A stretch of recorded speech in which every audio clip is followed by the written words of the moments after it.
मगर मेरी मामी और मामू मेरी माँ से नाराज थे।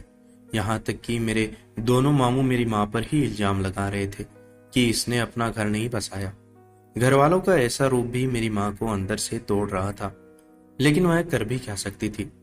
जब पति ने डिवोर्स दे दिया हो तब भाइयों से क्या उम्मीद रखी जा सकती थी। और जब भाई ऐसे हों तो उनकी बीवियां कैसे जुल्म का एक मौका भी अपने हाथ से जाने दे सकती थी। वहां पर रहने के बदले मेरी माँ को घर का सारा काम करना पड़ता था। मैं भी 8-9 साल की हो चुकी थी, इसीलिए मुझे भी हर काम में घसीटा जाता था और सारा दिन मुझे जानवरों की तरह काम लिया जाता था। मेरी नानी मजबूर थी, वह कुछ कर भी नहीं सकती थी। मैं उस वक्त स्कूल भी जाया करती थी, लेकिन नानी के घर आने के बाद मामू ने मेरी पढ़ाई का खर्चा उठाने से मना कर दिया। मेरी माँ ने बाहर घरों में काम करना चाहा, लेकिन यह भी मेरे मामाओं को बर्दाश्त नहीं हुआ कि लोग क्या कहेंगे कि हम अपनी बहन को नहीं संभाल सकते। वह बहन को संभालने से भी इनकार रही थे और लोगों के मुंह से ये सुनना भी नहीं चाहते थे। मन मारकर मेरी माँ ने मुझे पहले तो कुछ दिनों तक घर पर ही बिठाए रखा, लेकिन फिर मेरी नानी ने हाथ पैर जोड़ के मेरा एडमिशन एक प्राइवेट स्कूल में करवा दिया और खर्च के नाम पर मिलने वाले कुछ पैसे को जोड़ जोड़ कर मेरी स्कूल की फीस जमा करने लगी।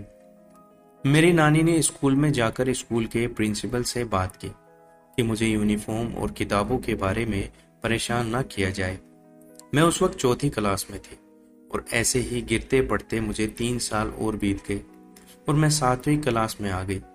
मैं अब 12 साल की हो चुकी थी कि तभी एक दिन मेरी नानी भी हमें छोड़कर ऊपर वाले के पास चली गई। नानी के खत्म होते ही अब हमारा घर में कोई मोल नहीं था। सारा दिन गधों की तरह मेरी माँ घर में काम करती थी और मेरी मामियाँ मेरी माँ पर हाथ उठाने से भी नहीं कतराती थी। अब तो मेरे मामू भी अपनी बहन पर हाथ उठाने लगे थे और मुझे भी थोड़ी थोड़ी सी बात पर मार पीट का निशाना बनना पड़ता था। मेरी मामियां अब हमें बिल्कुल भी घर में बर्दाश्त करने को तैयार नहीं थी और ऐसे ही एक दिन मेरे मामा ने जबरदस्ती मेरी माँ की शादी एक शादीशुदा मर्द से करवा दी, जिसकी पत्नी तो अब इस दुनिया में नहीं थी, जिसका पहले से ही मुझसे भी बड़ा बेटा था। माँ उस वक्त कुछ भी नहीं कर सकती थी और यूं वह मुझे लिए अपने नए पति के पास आ गई। मेरा सौतेला बाप बहुत ही अच्छा था और उसने हमसे किसी भी किस्म का कोई भी फर्क नहीं रखा। उसने दिल से मुझे बेटियों वाला प्यार दिया, क्योंकि उसका बस एक ही बेटा था जो मुझसे करीब 4 साल बड़ा था। उसे पढ़ने लिखने में कोई दिलचस्पी नहीं थी और वह सारा दिन आवारागर्दी किया करता था।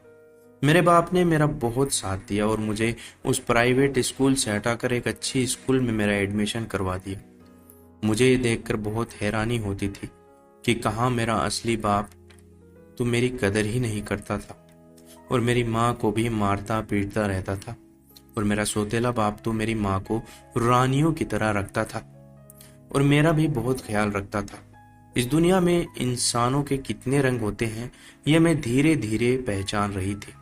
अब तक मैंने रिश्तों की नाकदरियां ही देखी थी और पहली बार किसी घर में औरत की कदर होते हुए देख रही थी। मेरे सौतेले बाप की वजह से मैं दिल लगा कर पढ़ रही थी और उस वक्त मैं बीकॉम कर रही थी। तब मेरी जिंदगी में एक और हादसा हुआ। मेरे उस सौतेले भाई ने कभी भी हम दोनों माँ बेटियों को दिल से कबूल नहीं किया था, लेकिन वह अपने बाप की वजह से चुप रहता था। हमें देखकर नाक मुंह चढ़ाना और हमसे बात ना करना उसकी आदत बन चुकी थी। उसके बाप ने इस बात पर भी उसको कई बार मारपीट किया था, लेकिन उस पर इस चीज का कोई असर नहीं होता था। मैं उस वक्त 22 साल की थी जब मेरा बीकॉम का सेकेंड ईयर चल रहा था, जब एक दिन मेरी माँ और बाप एक हादसे का शिकार हो गए। वो मोटरसाइकिल पर मार्केट जा रहे थे कि तभी एक तेज रफ्तार ट्रक ने उनको टक्कर मार दी। मेरी माँ और बाप दोनों का मौके पर ही देहांत हो गया। ये एक दुखों का पहाड़ था जो मेरे सर पर अचानक से आ गिरा था। अब मेरे सर पर मेरे सौतेले भाई के अलावा कोई भी नहीं था। मुझे समझ नहीं आ रहा था कि अब जिंदगी मेरे साथ क्या सलूक करने वाली है।